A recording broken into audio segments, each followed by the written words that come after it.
Hello friends, स्वागत है आपका आपके अपने लीगल चैनल सोच पर प्रहार में। मैं हूं एडवोकेट सनी शर्मा। और दोस्तों, आज की इस वीडियो में जिस निर्णय पर मैं चर्चा करने वाला हूं वो निर्णय अभी हाल ही का है, यानी फरवरी 2022 का निर्णय है, बिल्कुल लेटेस्ट। दोस्तों देखिए, मेंटेनेंस का मामला हर किसी के लिए बहुत इंपॉर्टेंट होता है, क्योंकि बहुत से मामलों में ऐसा होता है जहां पर पत्नी सफर करती है और बहुत से मामलों में ऐसा होता है जब पति के पास सोर्स ऑफ इनकम नहीं होता और वो सफर करता है।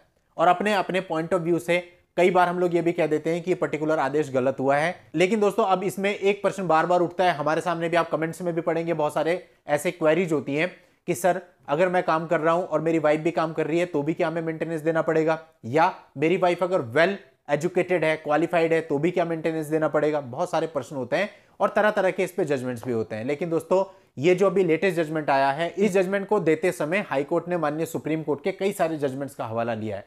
तो कहने का मतलब, ये बहुत ही इंपॉर्टेंट वीडियो आप सब लोगों के लिए, अगर आप मेंटेनेंस के केस से जूझ रहे हैं। दोस्तों, वीडियो में आगे बढ़ने से पहले आपसे रिक्वेस्ट है कि चैनल को जरूर सब्सक्राइब कर लें और नोटिफिकेशन बेल पर जरूर क्लिक कर लें, ताकि आपको इस प्रकार के वीडियोज की जानकारी निरंतर और सबसे पहले मिलती रहे। दोस्तों, इस मामले में फैमिली कोर्ट मोगा ने पति के ऊपर मेंटेनेंस यानी इंटरिम मेंटेनेंस बांध दिया था, 3500 पत्नी के लिए और 1500 रुपए बच्चे के लिए। मामला ऐसा था कि अप्रैल 2017 में दोनों लोगों की शादी हुई थी। मार्च 2018 में बेटी का जन्म हुआ, जो वर्तमान में अपनी माता के साथ रह रही है। पति ने कहा कि पत्नी के झगड़ालू स्वभाव के कारण वो लोग अलग रहने लगे थे, और साथ ही उसने बताया कि जो उसकी पत्नी है उसके पास MA BEd की डिग्री है और वो एक शिक्षक के रूप में कार्यरत है, उसको बहुत अच्छी सैलरी भी मिलती है। और जबकि पति स्वयं कल्याण योजना के तहत एक प्रशिक्षक के रूप में कार्यरत है और कोविड के कारण उसको फरवरी 2021 से सैलरी भी नहीं मिली है, और वो अपने खर्चों के लिए भी अपने माता पिता पर निर्भर है। उसकी पत्नी के व्यवहार के कारण, उसकी झगड़ालू प्रवृत्ति के कारण उसने सेक्शन 13 में तलाक का मुकदमा भी अपनी तरफ से फाइल किया हुआ है। ये पति का वर्जन था। और दोस्तों, जैसे मैंने बताया कि फैमिली कोर्ट मोगा के इंटरिम ऑर्डर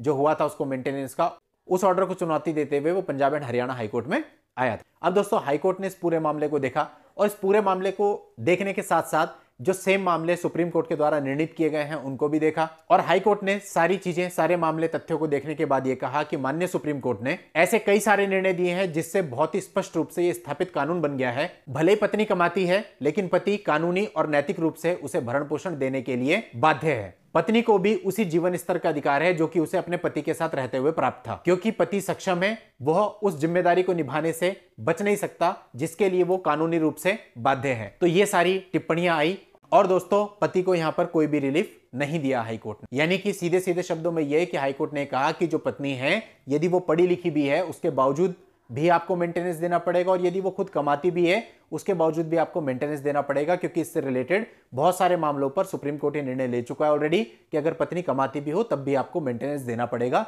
और उन निर्णयों को मद्देनजर रखते हुए हाईकोर्ट ने यहां पर पति को कोई रिलीफ नहीं दिया। तो दोस्तों, बहुत सारे लोगों के इस प्रकार के प्रश्न होते हैं, तो इस फेवर में या इसके अगेंस्ट जो भी इस प्रकार के जजमेंट आते हैं वो हम आपके लिए लेकर के आ जाते हैं, ताकि आपको आज का वर्जन क्लियर हो कि आज के समय कोर्ट किस प्रकार से कार्य करते हैं और क्या क्या चीजें देखी जाती हैं। आप लोगों की हेल्प के लिए आपको इस जजमेंट का लिंक इस वीडियो के नीचे डिस्क्रिप्शन में मिल जाएगा, वहां जाके आप पूरे ऑर्डर को पढ़ सकते हैं, कॉपी और डाउनलोड कर सकते हैं। नेक्स्ट वीडियो में नई लीगल जानकारी के साथ मैं आपसे फिर मिलता हूं, तब तक के लिए good bye and thank you for watching. Take care.